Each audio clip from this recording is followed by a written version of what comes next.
অনুরাগের ছোঁয়া আজকে পর্বে আমরা সবাই দেখতে পাবো রূপা মিশকাকে বলে, তোমার মুখ দেখে বোঝা যাচ্ছে তুমি মিথ্যা কথা বলছো। তুমি আমাকে বলেছো গুলি চালানোর জন্য। তখন মিশকা বলে, আমি কতদিন ধরে চার দেওয়ালে পড়ে আছি, তবে এইটুকু বুঝতে পারছি তুমি কুমারকে খুন করে পালিয়েছো, তার মানে তুমিও তো একটা ক্রিমিনাল। এদিকে দীপা সোনা দেখতে পারে কিভাবে সূর্যকে লোকজন হ্যারেস করছে। আপনার একটা ভিডিও বানিয়ে সোশ্যাল মিডিয়া ছেড়ে দিয়েছে। অন্যদিকে মিশকা রূপাকে বলতে থাকে, তুমি আমাকে বিশ্বাস করছো না তাই তো, এই বলে একটা ছুরি নিজের পায়ে আঘাত করে আর নিজেকে রক্তাক্ত করে ফেলে। মিশকা রূপাকে আরো বলে, তুমি কুমারকে খুন করে পালিয়েছো আর আমার কেবিনে এসে আমাকে আঘাত করছো। তখন রূপা বলে, আমি কিছু করিনি। মিশকা বলে, তোমার কথায় এখন আর কেউ বিশ্বাস করবে না, তবে ভালো চাও তাহলে এখান থেকে পালিয়ে যাও। এদিকে সূর্য পুলিশ স্টেশনে এসে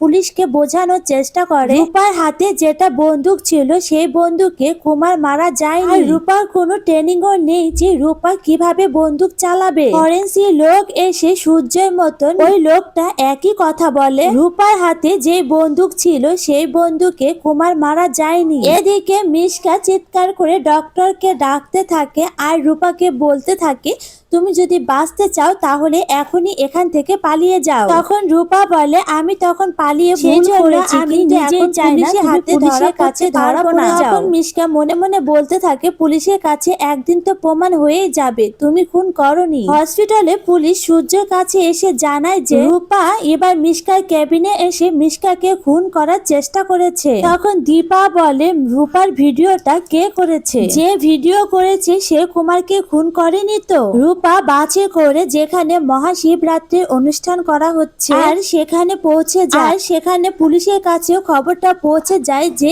এখানে আসলে রূপার খোঁজ পাওয়া যাবে। দীপা সূর্য এরা দুজনেই বলে, আজ রূপাকে না নিয়ে আমরা বাড়ি ফিরবো না।